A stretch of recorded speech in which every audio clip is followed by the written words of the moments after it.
இறை வார்த்தையை நாம் கேட்பதற்கு முன்பதாக கண்களை மூடி நாம் ஜெபிப்போம். எங்களை நேசிக்கிற நல்ல தகப்பனே, நீர் எங்களுடைய சர்வ வல்லமையுள்ள தேவன் ஆண்டவரே. நீர் எங்களோடு பேசுகிற ஒரு தெய்வம், எங்களை நேசிக்கிற ஒரு தெய்வம், வானத்தையும் பூமியும் உண்டாக்கினவர் ஆண்டவரே. நீர் எல்லாவற்றையும் படைத்துவிட்டு அதன் பின்னணியிலே மறைந்து நிற்கிறவர் ஆண்டவரே. எங்களை நோக்கி பாரும் ஆண்டவரே. எங்களுடைய வாழ்க்கையின் எல்லா சூழ்நிலைகளையும் நீர் எங்களுக்கு துணை நிற்கிற கர்த்தர் என்று நாங்கள் அறிந்து விசுவாசித்து உம்மிடத்தில் வருகிறோம் ஆண்டவரே. நீர் எங்களோடு கூட பேசுங்கப்பா. நீங்கள் எங்களோடு கூட பேசுங்க. ஒவ்வொரு காரியத்திலும் நீங்கள் எங்களோடு கூட பேசுங்க ஆண்டவரே. உம்முடைய வார்த்தைக்காக நாங்கள் காத்து நிற்கிறோம். உம்முடைய அக்கினி அபிஷேகம் ஆண்டவரே எங்கள் ஒவ்வொருவர் மேலும் பிரத்யட்சமாக இந்த செய்தியை கொடுக்கிற என் மேலும் வரும்படியாக மிக தாழ்மையோடு கூட கேட்டுக்கொள்கிறோம் ஆண்டவரே. பெரிய காரியங்களை செய்யும். இந்த வார்த்தையை எந்த வடிவில் யார் கேட்டாலும் ஆண்டவரே, அவர்கள் மத்தியில் அது கிரியை செய்கிறதா இருக்கட்டும். மீட்பெரும் இரட்சகருமாகிய இயேசு கிறிஸ்துவின் மூலம் ஜெபம் கேளும் எங்கள் ஜீவனுள்ள நல்ல பிதாவே, ஆமென். எனக்கு அருமையானவர்கள், இன்றைக்கு நாம் ஏற்கனவே ஒரு தலைப்பின் கீழே சிந்தித்து கொண்டிருக்கிறதை அறிந்திருக்கிறீர்கள். அந்த தலைப்பு எவ்வளவு முக்கியமானது என்றும் உங்களுக்கு தெரியும். அது என்ன தலைப்பு? The hindrances to our prayers according to scripture. வேதத்தின்படி நம் ஜெபத்திற்கு வரும் தடைகள். எனக்கு அருமையானவர்களே, வேதத்தின்படி நம் ஜெபத்திற்கு வரும் தடைகள் என்ற ஒரு முக்கியமான காரியத்தை நாம் சிந்தித்து கொண்டிருக்கிறோம். ஏன்னா இது ரொம்ப முக்கியமான காரியம். ஏன்னா உங்கள் வாழ்க்கையில் பிரச்சனைகள் வாழ்க்கையில் வந்து கொண்டே இருக்கிறது. அதிலிருந்து வெளிவருகிறதற்கு நமக்கு ஒரு ஆயுதம், ஒரு திறவுகோல் இருக்கிறது என்றால் ஜெப வாழ்க்கை மாத்திரமே. ஆமென். ஜெபம் அது மூலமாக அநேக தேவ கிருபைகளை நாம் பெறுகிறோம். கேளுங்கள் அப்படின்னு ஆண்டவரே சொல்றாரு. அல்லேலூயா. ஆனால் அப்படிப்பட்ட தேவன் காதுகளை உண்டாக்கினவர் கேளாமல் இருப்பாரோ என்று சொல்லுகிற தேவன். நிறைய காரியங்களை நம்ம ஏற்கனவே பார்த்தோம். ஆமென். ஜார்ஜ் முல்லருடைய வாழ்க்கையில் நாம் பார்த்தோம். 50,000 வித்தியாசமான ஜெபங்கள் அவருக்கு பதிலளிக்கப்பட்டிருக்கிறது என்று. நமக்கு வேண்டியது விசுவாசம் என்று பார்த்தோம். அநேக காரியங்களை நாம் பார்த்தோம். ஆமென். இன்றைக்கு அநேக பாயிண்ட் உண்டு. இன்றைக்கு எது வரைக்கும் நமக்கு சிந்திக்க நேரம் இருக்கிறதோ அது வரைக்கும் நாம் சிந்திக்க நாம் அழைக்கப்பட்டிருக்கோம். எனக்கு அருமையானவர்களே, இந்த நாளிலும் கூட இது ரொம்ப முக்கியமான ஒரு காரியத்தை நாம் சிந்திக்க போகிறோம். நீங்கள் சில நேரங்களில் நினைத்து கூட பார்த்திருக்க மாட்டீர்கள். இரண்டாவது காரியம், நம்முடைய ஜெபத்திற்கு வருகிற தடைகளிலே நாம் ஜாக்கிரதையாக இருக்க வேண்டிய இரண்டாவது ஒரு காரியம். ஆமென். The Bible is telling so many things. அதாவது strained relationship between husband and wife. அதாவது பிரச்சனைக்குரிய பிரச்சனையாக இருக்கிற இல்லைன்னா பிரச்சனைக்குரிய கணவன் மனைவி இடையே உள்ள உறவு ஜெபத்தை தடை செய்யுமாம். ஆமென். நான் சொல்லவில்லை பிரியமானவர்களே, வேதம். நீங்கள் அதெல்லாம் நினச்சி கூட பார்த்துருக்க மாட்டீங்க. 1 பேதுரு 3 அதிகாரம் 7 கவனமாக கேளுங்க. 1 பேதுரு 3 அதிகாரம் 7 அந்தபடி புருஷர்களே, மனைவியானவள் பலவீனமான பாண்டமாய் இருக்கிறபடினாலே. அதே எனக்கு ஆச்சரியமாக இருக்கு. மனைவியானவள் பலவீனமான பாண்டம் பைபிளே சொல்லுகிறது எனக்கு ஒரு பெரிய ஆச்சரியத்தை கொடுக்கிறது. ஆமென். God is accepting certain things. புருஷர்களே, மனைவிகள் பலவீனமான பாண்டமாய் இருக்கிறபடியினால் உங்கள் ஜெபங்களுக்கு தடை வராதபடிக்கு, அல்லேலூயா, உங்கள் ஜெபங்களுக்கு தடை வராதபடிக்கு நீங்கள் விவேகத்தோடு அவர்களுடனே வாழ்ந்து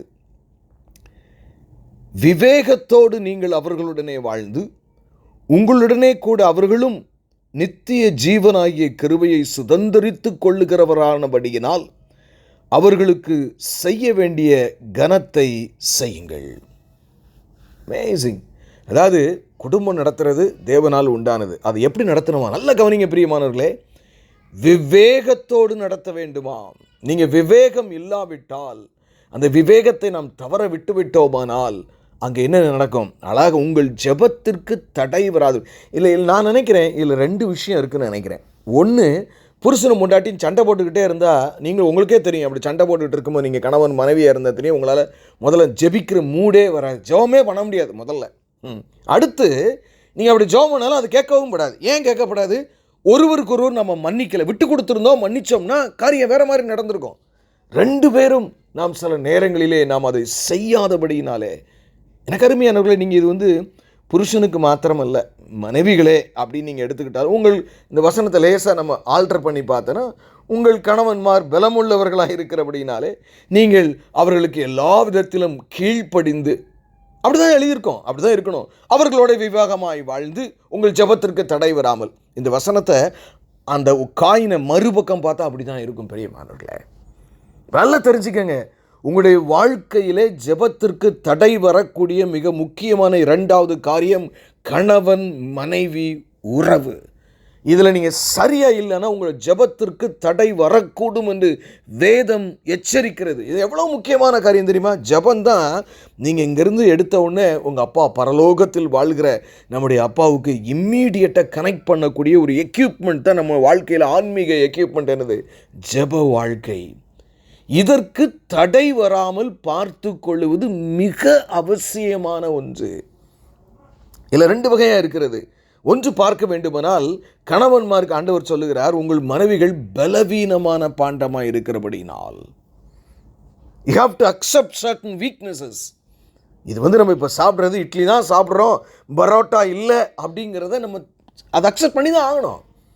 God is very clearly saying அவர்கள் பலவீனமான பாண்டமாக இருக்கிறபடின்னு. அப்படியே நீங்கள் அடுத்த சைடு பார்த்தீங்கன்னா, மனைவிகளே உங்கள் கணவன்மார்கள் பலமுள்ளவர்களாக இருக்கிறபடினால் அப்படின்னு இருக்கும். அல்லேலூயா. அதுலேயும் சில ப்ராப்ளம் இருக்குது. ஐ மீன், ஒருத்தர் பலமுள்ளவனாக இருந்தால் அதில் ப்ராப்ளம் இல்லாமல் போயிடுமா? அதுலேயும் ப்ராப்ளம் இருக்குது. ஆமேன், ஆமேன், ஆமேன். பாருங்கள், அப்படின்னா உங்கள் ஜெபங்களுக்கு தடை வராதபடிக்கு நீங்கள் 2 பேரும் எப்படி வாழணுமா? விவேகத்தோடு வாழ்ந்து. அப்படின்னா என்ன அர்த்தம்னா, சில நேரங்களில் மனைவி விட்டு கொடுக்கணும், சில நேரங்களில் கணவன் விட்டு கொடுக்கணும். இந்த மாதிரி ஒருத்தர் மன்னிக்கணும், ஒருத்தர் நேசிக்கணும். எனக்கு அருமையானவர்களே, இன்றைய கால சூழ்நிலை மிக வித்தியாசமான ஒன்றாக இருக்கிறது. தங்களுக்கு தேவன் கொடுத்த குடும்பத்தையே தாங்களே உடைத்து போகிற நிலைமை இன்றைக்கி சபைகளில் நாம் பார்த்து கொண்டே இருக்கிறோம். அதிகமான பார்த்திங்கன்னா டிவோர்ஸ் ரேட்டு அதெல்லாம் பார்க்கும்போது இன்றைக்கி ஒருத்தருக்கு ஒத்துப்போகவே இல்லை. தான் விரும்பினபடி தான் மனைவி இருக்க வேண்டும், தான் விரும்பினபடி தான் கணவன் இருக்க வேண்டும், அது இல்லாவிட்டால் எங்களுக்குள்ளே உறவும் இல்லை, பந்தமும் இல்லை என்று போய்விடுகிறதை பார்க்குறோம். ஆனால் ஒன்று நல்லா தெரிஞ்சுக்கங்க, the bottom line is very simple. நீங்கள் உங்கள் ஜெபம் கேட்கப்படணும்னா, அல்லேலூயா, நீங்கள் என்ன செய்யணும் தெரியுமா? விவேகத்தோடு குடும்பம் நடத்தாவிட்டால் உங்கள் ஜெப வாழ்க்கையில் பிரச்சனை. இப்போ நல்லா தெரிஞ்சுக்கங்க, நீங்கள் ஜெபிக்கிறது, ஜெபத்திற்கு பதில் வாங்குறது யாருக்கு பிடிக்காது? பிசாசுக்கு பிடிக்கவே பிடிக்காது. அவன் நீங்கள் முழங்கால் படியிட போறீங்கன்னாலே அவன் பயப்படுவான். அப்போ அவன் என்ன செய்வான்ங்கிறத நான் சொல்ல வேண்டிய அவசியமே இல்லை. கணவன் மனைவி கிடையில சண்டையை கொண்டாந்துட்டா வேதமே சொல்லுது ஜெபத்திற்கு தடை வந்துரும்னு. அப்போ எவ்வளவு சத்துருவானவன் உங்கள் ஜெப வாழ்க்கையை தடுப்பதற்காக கணவன் மனைவியிடையே பிரச்சனையை கொண்டு வருவான் என்று சிந்தித்து பாருங்கள், நின்று சிந்தியுங்கள். நிறைய நேரங்களில் கணவன் மனைவி பிரச்சனையில் ஒன்று விட்டுருவோம். என்ன தெரியுமா? இதுக்கு பின்னணியிலே பிசாசு செயல்படுகிறான். அந்த ஆளையே நம்ம பார்த்துக்கிட்டு இருப்போம், கணவனை பார்த்துக்கிட்டு இருப்போம், இல்லை மனைவியை பார்த்துக்கிட்டு இருப்போம். நம் குடும்பத்தை கெடுப்பதற்காக, நம்முடைய ஜெபத்திற்கு தடையை கொண்டு வருவதற்காக பிசாசானவனே அநேக நேரங்களை பார்த்தா அப்படி தான் நடக்குது. குடும்பத்தில் திடீர்னு சண்டை வரும், புருஷன் பொண்டாட்டிகளை. ஏன் வருதுன்னே தெரியாது. அல்லேலூயா. நாம் சிந்திக்க அழைக்கப்பட்டிருக்கிறோம். ஏன் வருதுன்னே தெரியாது. ஆனால் நீங்கள் எப்படி வாழணுமா? பிசாசு சோதனைகளை கொண்டு வரலாம். ஆனால் நீங்கள் ரைட்டு, பிசாசு வந்துட்டான் நம்ம ஜெபத்தை தடை பண்ணுறதுக்காக அப்படின்னு ஒன்று வாயை பொத்திக்கிட்டு கொஞ்சம் அமைதியாக இருக்க பழகணும். சில கருத்துக்களை அந்த கோபம் வந்தவுடனே மனைவி மேலே தூக்கி எறிகிறது, மனைவி கணவன் மேலே தூக்கி எறிகிறது இன்னும் அதிக பிரச்சனைக்கு காரணமாகி விடுகிறது. இதன் மத்தியிலே வளர்கிற குழந்தைகளுடைய நிலைமை அதைவிட பரிதாபம். தெளிவு ஆவியானவர் எழுதி வைத்திருக்கிறார். நீ குடும்பம் நடத்தணும்னா அங்கே ஜெபம் இருக்கணும். அங்கே ஜெபம் இருக்கணும்னா அதுக்கு தடை வரணும்னா நீ விவேகத்தோடு வாழ வேண்டும். சில நேரங்களில் விட்டு கொடுக்கணும், சில நேரங்களில் அதை கரெக்டாக சொல்லணும். இது வேதத்தின்படி இதுதான் சரி என்று சொல்ல வேண்டும். பாட்டம் லைன் என்ன தெரியுமா பிரியமானவர்களே? வசனத்தின்படி நான் பேசுகிறேனா என் கணவனிடத்தில்? வசனத்தின்படி நான் என் மனைவியோடு பேசுகிறேனா, வாழ்கிறேனா? அதுதான் ரொம்ப முக்கியம். இல்லைன்னா உங்கள் ஜெபத்துக்கு தடை வந்துக்கிட்டே இருக்கும். அப்படி தடை வரும் பொழுது உங்களுடைய உலகப்படியான அதே மாதிரி ஆவிக்குரிய பிரகாரமான ஆசீர்வாதங்கள் அநேகத்தை நீங்கள் இழந்து போக வேண்டியதாக இருக்கும். அதுக்கு தாங்க பைபிள் எழுதி வச்சிருக்கிறாரு. இந்த வசனத்தை நம்ம எவ்வளவு காலமாய் சிந்திக்கிறோம். வாரத்திற்கு ஒரு முறையாவது இந்த வசனத்தை எடுத்து இந்த 1 பேதுரு 3:7 வாசித்து, நான் இதில் சரியாக இருக்கிறேனா, விவேகத்தோடு என் கணவனோடு வாழுகிறேனா, விவேகத்தோடு என் மனைவியோடு கூட என் பிள்ளைகளோடு வாழ்கிறேனா என்று சொல்லி வேதம் கொடுக்குற ஆலோசனையெல்லாம் ஒதுக்கிட்டு என் ஜென்ம சுவாபத்தின்படி தான் நான் குடும்பம் நடத்துவேன்னா, உங்கள் ஜென்ம சுவாபம் கொஞ்சம் சரியாக இருந்தால் சரி, இல்லைன்னா ரொம்ப கஷ்டங்க. உங்கள் கிறிஸ்தவ வாழ்க்கை will be painful throughout. வேதனையுள்ள கிறிஸ்தவ வாழ்க்கையாய் மாறிவிடும். எத்தனை பேருக்கு வேதனையுள்ள கிறிஸ்தவ வாழ்க்கை வாழணும்னு நினைக்கிறீங்க? உங்கள் ஜென்ம சுபாவத்தின்படியே வாழுங்க, பிரச்சனையே கிடையாது. வசனத்தின்படி வாழ்ந்தால் சந்தோஷம் உண்டு, சமாதானம் உண்டு, உங்கள் ஜெபம் கேட்கப்படும். நான் அதெல்லாம் முடியாதுங்க, எனக்கு இஷ்டப்படி தான் என் வாழ்க்கை இருக்கணும் அப்படின்னு நம்ம நினச்சோம்னா 2 பேருமே இல்லை, யாரையுமே நான் தனிப்பட்டு குறை சொல்ல வேண்டிய அவசியமே இல்லை. பிரியமானவர்களே, இது மிக முக்கியமான இறைவனுடைய வார்த்தை. ஒருவேளை உங்களுக்கு திருமணம் ஆயிருக்குமானால் இந்த வார்த்தையை எந்த வடிவில் கேட்கிற நீங்கள் உங்கள் ஜெபத்திற்கு தடை வராமல் இருக்க வேண்டுமென்றால் தேவன் உங்களுக்கு கொடுத்த மனைவியோ தேவன் உங்களுக்கு கொடுத்த கணவனிடத்திலே விவேகத்தோடு வாழ்ந்து, ரொம்ப முக்கியமான காரியம் பிரியமானவர்களே, விவேகத்தோடு கூட வாழ்ந்து, அடுத்து சொல்றாரு பாருங்க அந்த வசனத்தை, விவேகத்தோடு வாழ்ந்து உங்களுடனே கூட அவர்களும் நித்திய ஜீவனை ஆகிய கிருபையை சுதந்திரித்து கொள்கிற. இது ஏன் சொல்கிறாரு? நிறைய நேரங்களில் நிறைய கணவன்மாருக்கு பொண்டாட்டினாலே ஒரு டிக்னிஃபைட் சர்வெண்ட் மாதிரி நிறைய பேருக்கு, ஏய் அதை கொண்டு வா, காலை பிடிச்சி கொண்டு வா, என்னத்தை குழம்பு வச்சுருக்க, என்ன இது, போ. எனக்கு அருமையான தேவஜனமே, நிறைய பேர் அப்படி தான். அதே மாதிரி நிறைய மனைவிமார் இருப்பாங்க, அவங்க கற்பனை கணவன் ஒன்று வச்சுருப்பாங்க. அவங்க கல்யாணத்துக்கு முன்னாடியே அப்படியே மீஸ் அப்படி இருக்கணும், ஆள் அப்படி இருக்கணும், அப்படி கலராக இருக்கணும், அப்படி அன்பாக வந்து அணைச்சிக்கிட்டே இருக்கணும். அப்படிலாம் எந்த ஆம்பளையுமே கிடையாது உலகத்தில். இயேசு கிறிஸ்து மட்டும்தான் அப்படி இருக்கிறார், வேறு யாருமே இல்லை பிரியமானவர்களே. கற்பனை கணவன், அதை உடைச்சாதான் நீங்கள் நிம்மதியாக குடும்பம் நடத்த முடியும். அல்லேலூயா. அதே மாதிரி தான் சிலருக்கு பார்த்தீங்கன்னா ஆண்களுக்கும் கற்பனை மனைவி, அப்படி சக்க சவேர்னு அழகா அப்படியே வந்த உடனே ஷூவை கலட்டி, இல்லை நடக்கிற காரியமா?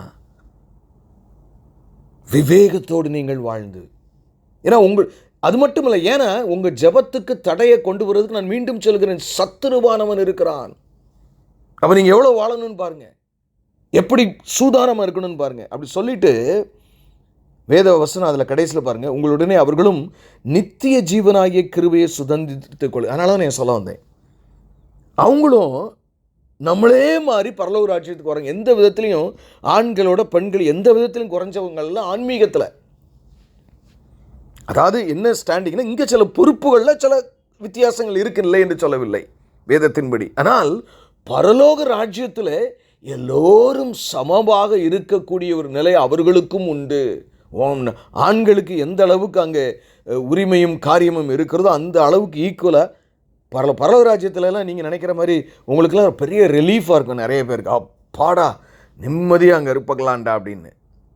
எனக்கு அருமையான தேவ ஜனமே, உங்களுடைய என்னுடைய பிரச்சனை இந்த உலகத்தில் கொஞ்ச காலம் நாம் சகித்து கொண்டு விவேகத்தோடு வாழ வேண்டும் என்று கர்த்தரமை அழைக்கிறார். எவ்வளோ பெரிய காரியம் பாருங்கள். இல்லை என் ஜபத்துக்கு தடை வந்தாலும் பரவாயில்லன்னு இந்த செய்தி நீங்கள் கேட்க வேண்டிய அவசியமே இல்லை. உங்கள் ஜபத்துக்கு தடை வரும்போது அநேக நன்மைகள் கிடைக்காது. அதான் ஒன்று சொல்கிறேன் பிரியமானவர்களே, மனம் திரும்புதலுக்கு ஏற்ற கனி நீங்கள் கொடுத்தே ஆகணும். நான் விசுவாசி. நிறைய பேர் நீங்கள் எப்படி தெரியுமா, ஐம் எ விசுவாசி, நான் துதி ஆராதனை நடத்துகிறேன், நான் தசம பாகம் கொடுக்குறேன், நான் ஊழியம் பண்ணுங்க, ஒரு பிரயோஜனம் கிடையாது, மோட்சத்துக்கு போக முடியாது. நம்ம நினச்சிக்கிட்டோம்.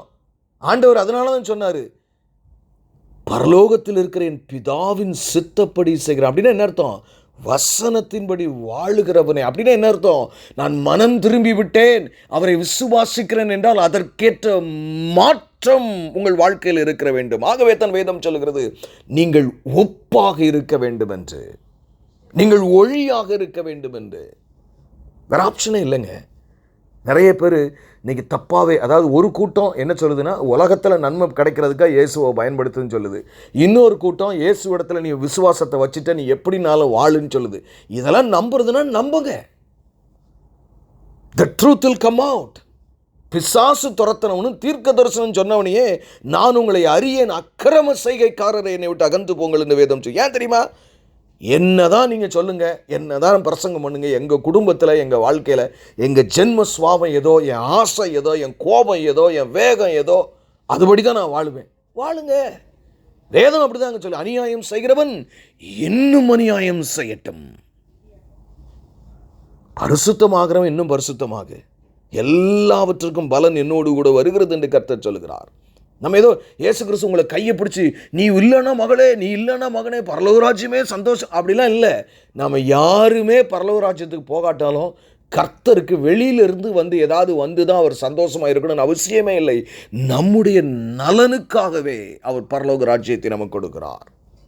ஏன்னா மனுஷன்ட்ட அவர் படைச்சனால ஒரு சாகாத்தன்மை உள்ளே வந்துருச்சு.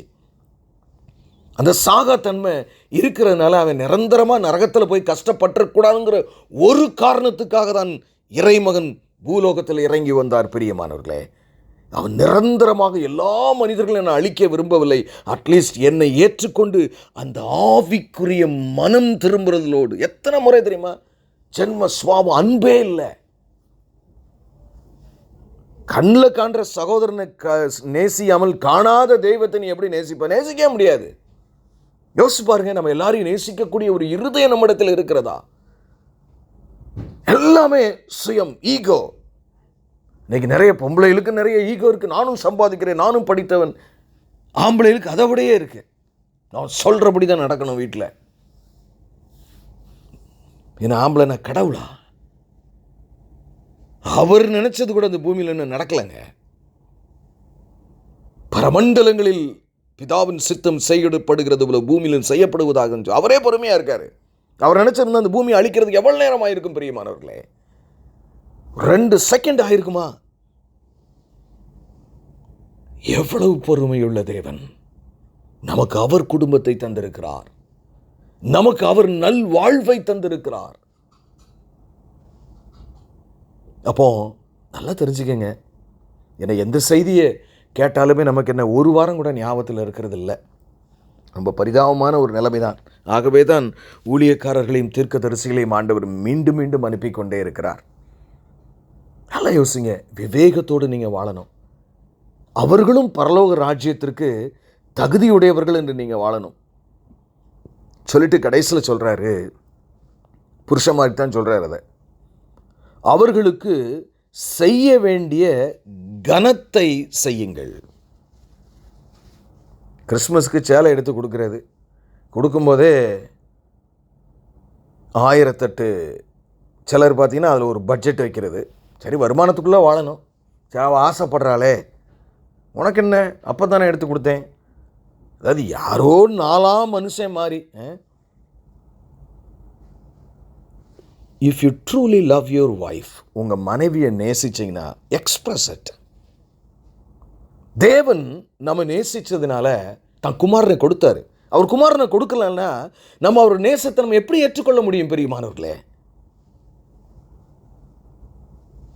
வேதம் மிக தெளிவாய் சொல்கிறது.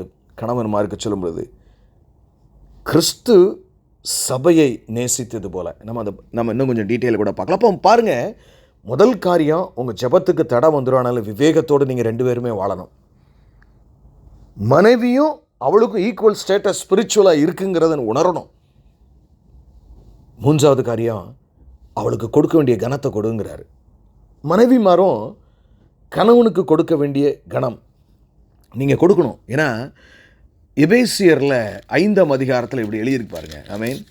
எபேசியர் 5ஆம் அதிகாரம் 33ஆம் வசனம் இப்படி ஆய் சொல்லுகிறது. நல்ல கவனமாக கேளுங்க. இப்போ நம்ம எபேசியர் 5ஆம் அதிகாரத்துக்கு போகிறோம். ரொம்ப முக்கியமானது. 33ஆம் வசனம் இப்படி சொல்லு, எப்படியும் உங்களிலும் அவனவன் தன்னிடத்தில் அன்பு கூறுவது போல தன் மனைவியிடத்திலும் அன்பு கூறு கடவன். மனைவியும் புருஷனிடத்தில் பயபக்தியாய் இருக்க கடவுள். கணவனுடைய டியூட்டி என்ன? மனைவியை நேசிக்கணும். நல்லா யோசிச்சு பாருங்களேன். கணவன் மனைவியை நேசிக்கணும். மனைவி பயபக்தியை, அதாவது கீழ்ப்படிதல் உள்ள இருதயத்தோடு கணவன் சொல்கிறதுக்கு அப்படி இருந்துட்டா பிசாசு அங்கே வர முடியுமா? வர முடியாது. அப்படி வரலைன்னா என்ன? ஜெபத்திற்கு தடை இல்லை. ஜெபத்துக்கு தடை இல்லைன்னா எவ்வளோ ஆசீர்வாதம். அதாவது ஒரு சொர்க்கமாக இருக்க வேண்டிய ஒரு குடும்பம் இன்றைக்கு நரகமாக காணப்படுகிறது. வருங்காலங்களில் ரொம்ப மோசமாக இருக்கும். இந்த செய்தி நீங்கள் அடிக்கடி கேளுங்க.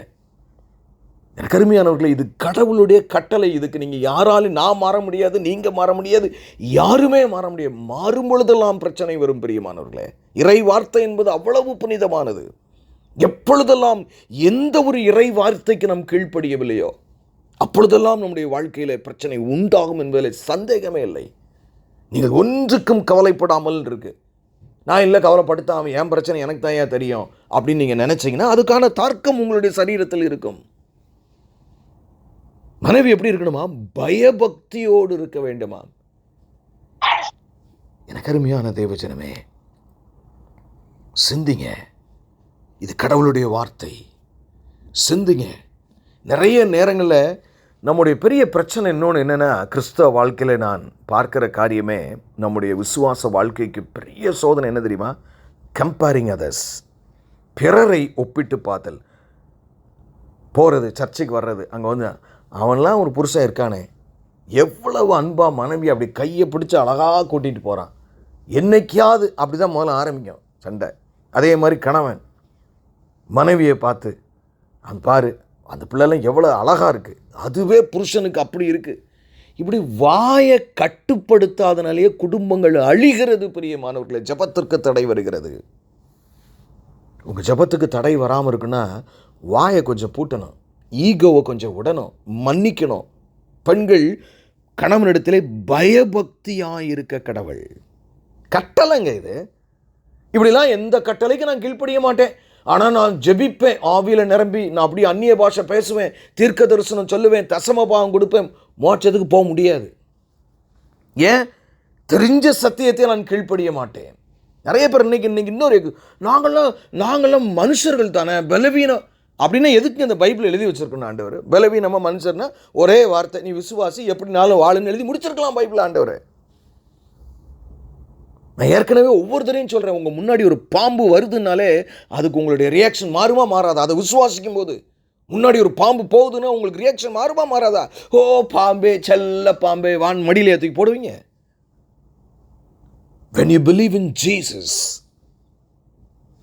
ஆவிக்கேற்ற கனிகள் கொடுத்தே ஆக வேண்டும் பிரியமானவர்களே. அப்படி கொடுக்கும்போது ஏன் அதை சொல்கிறாருன்னா ஆண்டவர், உங்கள் குடும்பம் சமாதானம் உள்ளதாக இருக்கும். உங்கள் பிடிவாதத்தில் நிற்காதீங்க. யாரானாலும் சரி, இந்த வார்த்தையை கேட்கிற என்னை இது யூடியூப்பில் வரும், அநேகர் கேட்பீர்கள். பிடிவாதமாக ஒருவேளை நான் ஏன் தவறாக இருக்கக்கூடாது அப்படி ரெண்டு பேருமே நினச்சிட்டு அந்த குடும்பம் சந்தோஷமான குடும்பம் பிரியமானவர்களே. உங்கள் ஜெபத்துக்கு தடை வரக்கூடாது. பாருங்க, நான் அடுத்து அந்த 1 பேதுருவிலிருந்து நான் அதை வாசித்து நான் முடித்து விடுகிறேன். 5ஆம் அதிகாரத்தில் பார்த்தீங்கன்னா இன்னொரு காரியம் இருக்குது. ஏன்னா பெரும்பாலான சண்டை ஒன்று இருக்குங்க குடும்பத்தில். அதை ஒன்று சொல்லிட்டுனா கூட நான் அந்த காரியத்துக்கு நேராக போவோம். நீதிமொழிகளில் 21ஆம் அதிகாரத்துக்கு நேராக போவோம். நீதிமொழிகள் 21ஆம் அதிகாரம் 20ஆம் வசனத்தை நான் உங்களுக்கு வாசிக்கிறேன். நீதிமொழிகள் 21ஆம் அதிகாரம் 20ஆம் வசனம். வேண்டிய திரவியமும் எண்ணெயும் ஞானவானுடைய வாசஸ்தலத்தில் உண்டு, மூடனே அதை செலவழித்து போடுகிறான்.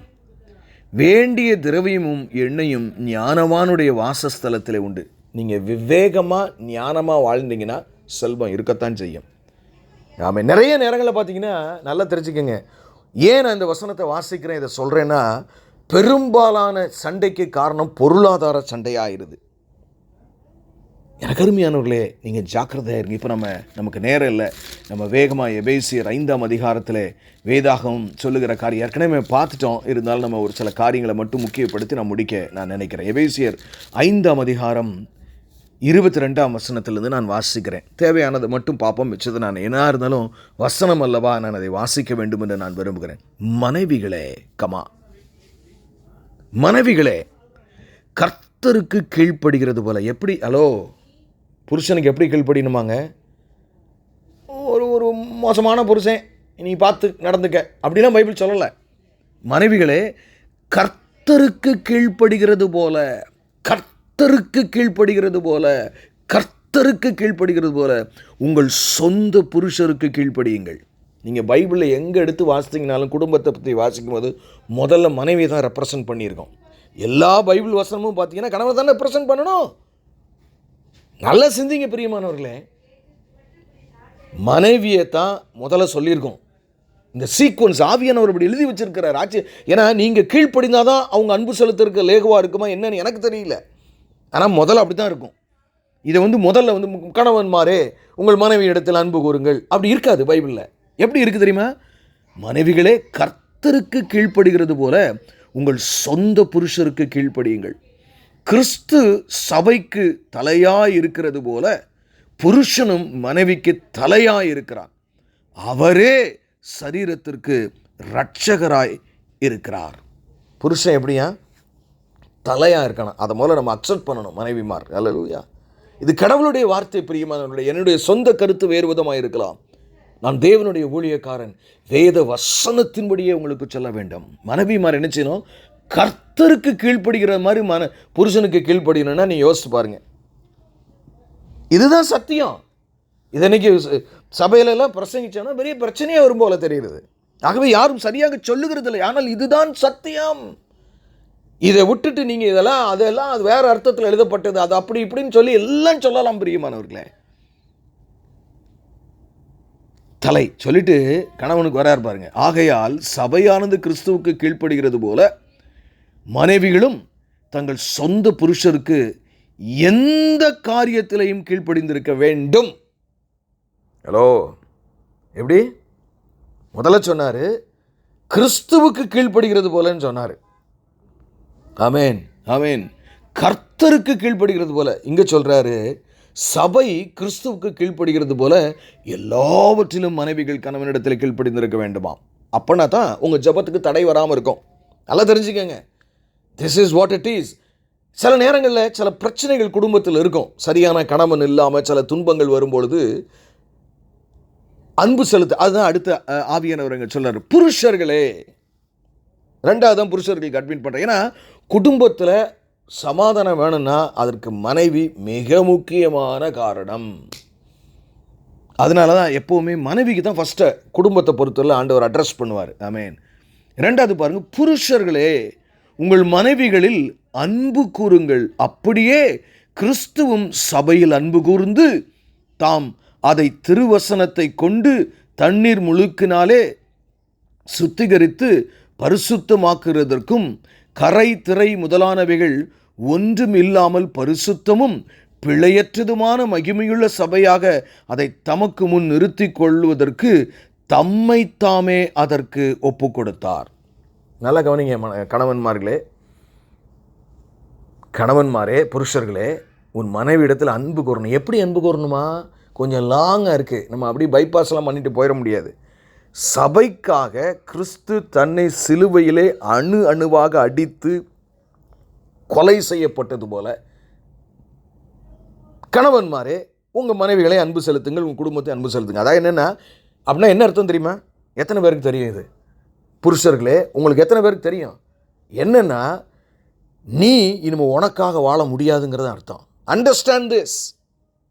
புருஷனே, நீ உனக்காக இனி வாழ முடியாது. கிறிஸ்து தனக்காக வாழவில்லை. தன் பரலோக ராஜ்யத்தில் பிதாவின் வலது பார்சத்தில் இருப்பதை பெரிதாக நினைக்கவில்லை. அவர் நிர்மாணமாகும் வரைக்கும் அவரை தாழ்த்தினார். அவருக்கு ஒருவேளை அது பிடிக்குமா பிடிக்காது, பிதா சொன்னதின் நிமித்தம் அவர் அதை செய்தார், மனப்பூர்வமாய் செய்தார். நான் எல்லார்ட்டையும் கல்யாணத்துக்கு முன்னாடி கணவனாகிறதுக்கு தகுதியாக இருக்கணும்னு நான் ஒரு கேள்வி கேட்பேன். நீ உன்னைய கொன்னுட்டியான்னு கேட்பேன். நீ உன்னைய கொல்லலைன்னா நீ திருமணத்திற்கே தகுதியுடையவன் அல்ல. அப்படின்னா என்னைய நான் எப்படியா கொல்ல முடியும்? ஆமாம், உன் ஆசைகள், உன் விருப்பங்கள், உன் முக்கியத்துவங்கள், உன் ஈகோ என்னென்ன இருக்கு அத்தனை நீ கொன்னாதான் மனைவியை முழுமையாக நேசிக்க முடியும். உலகம் பூரா லவ் மேரேஜ் தாங்க பண்ணுது, அந்த லவ் இல்லை. ஆமென். எனக்கு அருமையான தேவஜனமே, வெறும் மாமிச உணர்வுகளை மாத்திரம் வைத்துக்கொண்டு குடும்பம் நடத்த முடியாது பிரியமானவர்களே. கணவன்மாரே, கிறிஸ்து சபையை நேசித்து அதற்காக தன் ஜீவனையே கொடுத்தது போல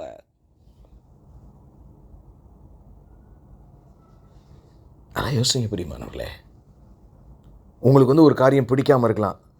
என்னுடைய வாழ்க்கையெல்லாம் பார்த்தீங்கன்னா அப்படி நான் நிறைய சொல்ல முடியும். பிடிக்காமல் இருக்கலாம்.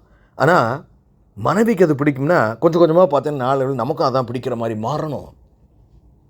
இனிமேல் நீங்கள் உங்களை அழித்து மனைவிக்காகவும் பிள்ளைகளுக்காகவும் வாழ்கிறதையே தேவன் புருஷனிடத்தில் எதிர்பார்க்கிறார். இனி நான் அல்ல,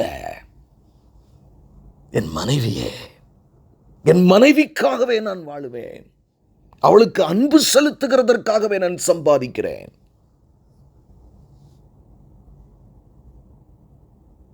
சிந்தியுங்கள் பிரியமானவர்களே, புருஷர்களே, சிந்தியுங்கள். இது இறை வார்த்தை, நான் ஒன்றும் சொல்லுகிறதற்கில்லை. அடுத்து பாருங்க, அப்படியே புருஷர்கள் தங்கள் மனைவிகளை தங்கள் சொந்த சரீரங்களாக பாவித்து, எப்படி சொந்த சரீரம், அடுத்து வர்றாரு, நீ உன்னைய கொன்றுங்கிறாரு முதல்ல. ஆமென். இதுதான் என்னுடைய சாராம்சம். கிறிஸ்து தன்னை கொடுத்தது போல நீ உன் குடும்பத்திற்கு உன் மனைவிக்கு உன்னை கொடுக்க வேண்டுமாம். அப்படியே புருஷர்களே தங்கள் மனைவிகளை தங்கள் சொந்த சரீரங்களாக பாவித்து. ரெண்டாவது கட்டளை எப்படி, உங்களுக்கு எவ்வளவு எங்கெல்லாம் வலிக்கும், என்னென்னலாம் செய்யணும்னு நினைக்கிறீங்களோ அதை பூரா நீங்கள் அவங்களுக்கு செய்யணுமா. தங்கள் சொந்த சரீரங்களாக பாவித்து அவர்களில் அன்பு கூற வேண்டும். கட்டளை, அன்பு கூற வேண்டும். அன்பு கூறலன்னா போ, உன் குடும்பத்தை அழி, உன் ஜெபம் கேட்கப்படாது, கடவுளுடைய வார்த்தை கீழ்ப்படியாமல் இருந்தா போ. எனக்கு அருமையானவர்களே, இதுதான் சத்தியம். நான் சொல்லுகிற விதம் உங்களுக்கு கடினமாக இருக்கலாம், ஆனால் இதுதான் உண்மை. அன்பு கூற வேண்டும். தன் மனைவியில் அன்பு கூறுகிறவன் தன்னில் தான் அன்பு கூறுகிறான். எவ்வளவு அழகாக ஆவியானவர் எழுதியிருக்கிறார் பாருங்க. ஒருத்தன் தன்னையை நேசிக்கணும், தன் மனைவி நேசித்தாங்க ஆகணும். சூசைடெல்லாம் திங்க் பண்ணாதீங்க. தன் சொந்த மாமிசத்தை பகைத்தவன் ஒருவனும் இல்லையே. உங்களுக்கு ஒரு இடத்துல குத்துனா வலிக்கும்ல, அதே மாதிரிதான் மனைவியுடைய இருதயத்தை காயப்படுத்துகிறவர்களே. நிறைய பேர் பார்த்தீங்கன்னா அடிக்க மாட்டாங்க, ரொம்ப நாணயமான புருஷன், ஆனால் வார்த்தையிலே கொன்றுவாங்கல்ல, உயிரோடு எரிப்பாங்க. எல்லாம் செஞ்சுட்டு கடைசியில் பார்த்தா நாங்கள் மோட்சத்துக்கு போகிற கர்த்தர் நல்லவர். உறுதியாக நரகம். 100% you will go to hell. Such people. I am not talking about everybody. வரும் காலங்களில் யாரெல்லாம் இந்த வார்த்தைக்கு, ஏன்னா உனக்கு கொடுக்கப்பட்ட உன் குடும்பத்தை கூட நீ சரியாக பார்க்கலன்னு நம்ம எப்படியா மோட்சத்துக்கு போவோம்? நமக்கு கொடுக்கப்பட்ட சின்ன ஊழியம், நமக்கு கொடுக்கப்பட்ட சின்ன சபை, அதையே நம்ம சரியாக பார்க்கல. நியாய தீர்ப்பு பயங்கரமாக இருக்கு. நீங்கள் தயவு செய்து பைபிளாக படிங்க. யாரோ சொல்லி கொடுத்து படிக்காதீங்க. கர்த்தர் பாருங்க, தன் சொந்த மாமிசத்தை பகைத்தவன் ஒருவரும் இல்லை, கர்த்தர் சபையை போஷித்து காப்பாற்றுகிறது போல ஒவ்வொருவனும் தன் மாமிசத்தை போஷித்து காப்பாற்றுகிறான். எப்படி? மனைவியை போஷித்து. முதல்ல போஷிக்கிறோமா ஒழுங்கா? நிறைய பேருக்கு பார்த்தீங்கன்னா புருஷன் என்ன சம்பளம் வாங்குறான்னு பொண்டாட்டிக்கே தெரியாது.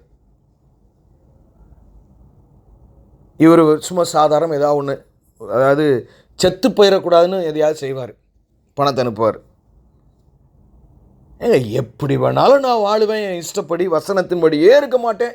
ஆனால் இயேசு கிறிஸ்து அப்படியே போய் மாமிசத்தில் என் மகனேன்னு பக்கத்தில் வச்சு வலது பார்சத்தில் உங்களுக்கு கிஸ் கொடுத்துக்கிட்டே இருப்பார். நடக்காதுங்க இது. This won't happen. A judgment is coming. நியாய தீர்ப்பு வருகிறது. மனைவிகளுக்கும் வருகிறது, கணவனுக்கும் வருகிறது. என் வசனத்தின்படி நீ வாழவில்லையே, எத்தனை முறை நான் உபதேசித்தேன்.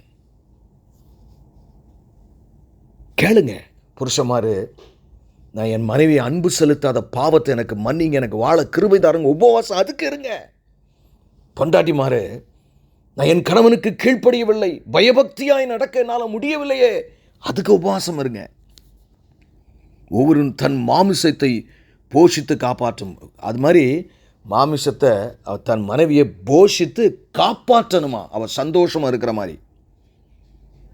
30வது வசனம், நாம் அவருடைய சரீரத்தின் அவயவங்களாகவும் அவருடைய மாமிசத்திற்கும் அவருடைய எலும்புகளுக்கும் உரியவர்களாக இருக்கிறோம். ஏன் நீங்கள் அப்படி செய்யணும்? ஏன் அன்பு உங்களிடத்தில் இருக்கணும்? ஏன் மனைவியை நேசிக்கணும்? ஏன் கணவனுக்கு கீழ்ப்படியணும்? நீங்கள் கிறிஸ்துவினுடைய மாமிசமும் எலும்புகளாக இருக்கிறீர்கள் பிரியமானவர்களே. நாம், நல்ல கவனிங்க, நாம் அவருடைய சரீரத்தின் அவயவங்களும் அவருடைய மாமிசத்திற்கும் அவருடைய எலும்புகளுக்கும் உரியவர்களாகவும் இருக்கு. நீங்கள் எப்படிப்பட்ட பொசிஷனில் இருக்கீங்கன்னு பாருங்க. அவர் இயேசு கிறிஸ்துவனுடைய கையில் ஒன்று அழுகலாமா? நான் என்னத்தை சொல்லுவேன் பிரியமானவர்களே? இது நிமித்தம் மனுஷன் தன் தகப்பனையும் தன் தாயையும் விட்டு தன் மனைவியோடு இசைந்து இருவரும் ஒரே மாமிசமாய் இருப்பார்கள். இந்த ரகசியம் பெரியது. நான் கிறிஸ்துவை குறித்தும் சபையை குறித்தும் சொல்லுகிறேன். எனக்கு அருமையானவர்களே, ஒன்றே ஒன்று, உங்கள் ஜெபத்திற்கு தடை வராமல் இருக்கணும். நான் விவேகத்தோடு குடும்பம் நடத்த வேண்டும். ஜெபிப்போம். எங்களை நேசிக்கிற நல்ல தகப்பனே, ஆண்டவரே, எங்களுடைய ஜெபங்களுக்கு தடை வராதபடிக்கு நாங்கள் வாழ, இந்த வார்த்தையை கேட்கிற ஒவ்வொருவரும் வாழ நீங்கள் கிருபை செய்யுங்கப்பா. ஆமாம் ஆண்டவரே, இது ஒரு மிக மிக முக்கியமான ஒரு செய்தி ஆண்டவரே. நாங்கள் வேத வசனம், இப்போ எல்லாருமே நாங்கள் என்ன ஆகிட்டோன்னா, வேதம் சொல்லுகிறது ரைட்டு தான், அதெல்லாம் நல்லது, ஆனால் எங்களால் எப்படி முடியுமோ அந்த அளவுக்கு நாங்கள் பார்த்துட்டு அப்படியே போய்ட்டோம் இருப்போம் என்ற மனப்பக்குவம், ஒரு குருட்டாட்டுத்தனம் எங்களுக்குள்ளே வருகிறதப்பா. அப்படி இல்லாதபடிக்கு ஆண்டவரே, உம்முடைய வசனத்தின்படி வாழ நீர் எங்களுக்கு கிருபை செய்யுங்க. பெரிய காரியங்களை செய்யுங்க ஆண்டவரே. மீட்பெரும் இரட்சகருமாகிய இயேசு கிறிஸ்துவின் மூலம் ஜெபம் கேளும் எங்கள் ஜீவனுள்ள நல்ல பிதாவே.